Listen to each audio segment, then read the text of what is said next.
This is the video that shows what happened on the night the Sycamore Gap tree was cut down. Described in court as the arboreal equivalent of mindless thuggery, one man did the felling while the other filmed it on a phone, catching themselves in the act. As the tree came crashing down. Anger and dismay in Britain this morning. Cutting down England's world-famous... Le Sycamore Gap, un érable de 200 ans dans le comté de Northumberland. As the news went global, the two men who'd carried out the crime, Daniel Graham and Adam Carruthers, were sending messages and voice notes to each other. It's gone viral. It is worldwide. News. I think it's going to go wild. The towering sycamore they felled had stood by Hadrian's wall for well over a century. It was a picture-perfect icon of the Northumberland landscape, stealing this scene in the Robin Hood, Prince of Thieves film in the 90s. I am home! And for so many, it was so much more than just a tree. I saw a few photos on social media and I kind of just had to come and see it for myself. And then you've not been back since No, then? This is my first time back. Feels quite emotional, actually. Sophie Henderson was among those who came here in the hours after the tree was felled. Her photos of the Sycamore Gap hang in hallways and above fireplaces all over the world. I've been here in every sort of season. We've trekked along in the snow, we've done the middle of the night, we've seen the Milky Way, seen the Northern Lights. And I guess the fact that you haven't been back up here since the day after, so like getting on for 2 years ago, it was all about the tree. It was all about the tree, yeah. No offence to Hadrian's Wall or anything like that. I mean, it's an impressive structure in itself, but it was an innocent tree. There was just no need for it. Daniel Graham and Adam Carruthers were best friends, leaving court together in matching disguises 12 months ago after their first hearing. Anything you'd like to say? But then they fell out. Daniel Graham even made an anonymous phone call to police. What is it you're ringing about? The Sycamore Gap. Oh, right, okay. So you're ringing with intelligence? Yeah. Pointing the finger at his now ex-best mate. What sort of information do you want to pass over? So, one of the lads that had done it, Adam Carruthers, has got the saws back in his possession. At their trial, both men insisted they didn't do it. Graham blaming Carruthers, Carruthers saying the messages he sent were evidence only of his confusion at all the headlines over just a tree. The jury didn't buy it, finding them both guilty. For over a century, Sycamore Gap has been an iconic natural landmark in the northeast of England. Graham and Carruthers ended its historic legacy in a deliberate and mindless act of destruction. At no point have the two men given an explanation as to why they targeted the tree, and there never could be a justifiable one. And ahead of today's verdicts, when given another chance to explain, Adam Carruthers had his face covered and was saying nothing. Mr. Carruthers, do you still think it was just a tree? Go away. That's his friend telling me to go away. The evidence, though, was compelling, like the CCTV pictures showing their headlights heading towards the Sycamore Gap half an hour before the tree was felled. And the video on Daniel Graham's phone showing how they did it, taking less than 3 minutes. They used a technique that involves chopping a wedge from one side of the trunk, and that controls the direction that the tree falls in. So when it crashed down on top of Hadrian's Wall, that wasn't an accident. That was the direction they chose. That wedge of the sycamore's trunk was kept as a trophy.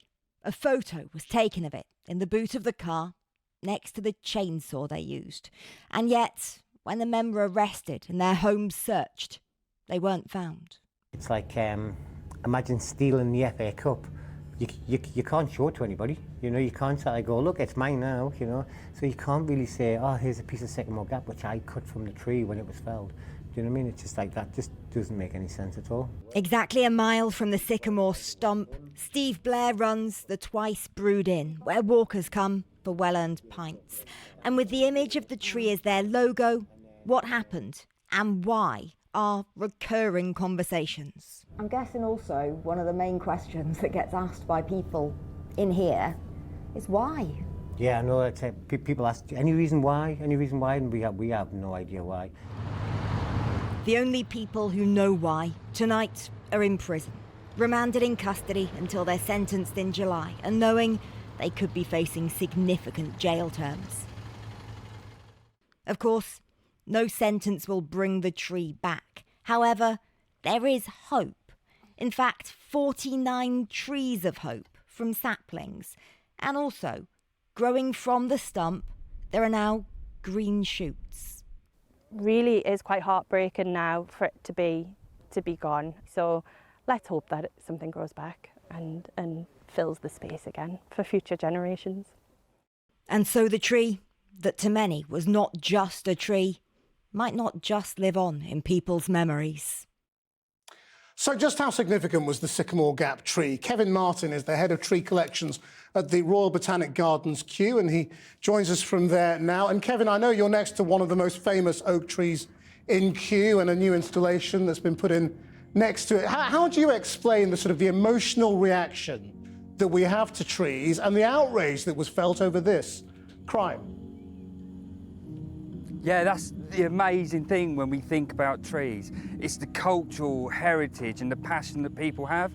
And it's, you know, it's incidences like the Sycamore Gap tree that puts it in the forefront, and we can really see the passion the nation has for trees. You know, we can only look back through our history, and there's lots of significant points in history that have all involved trees, and that's what makes them so interesting, especially for people like myself that study them in great detail. And here at Kew we have this amazing visual now which allows us to look inside the tree and really understand the real detail of what's going on inside the trees that we can't see, and this is what makes them so fascinating to us all.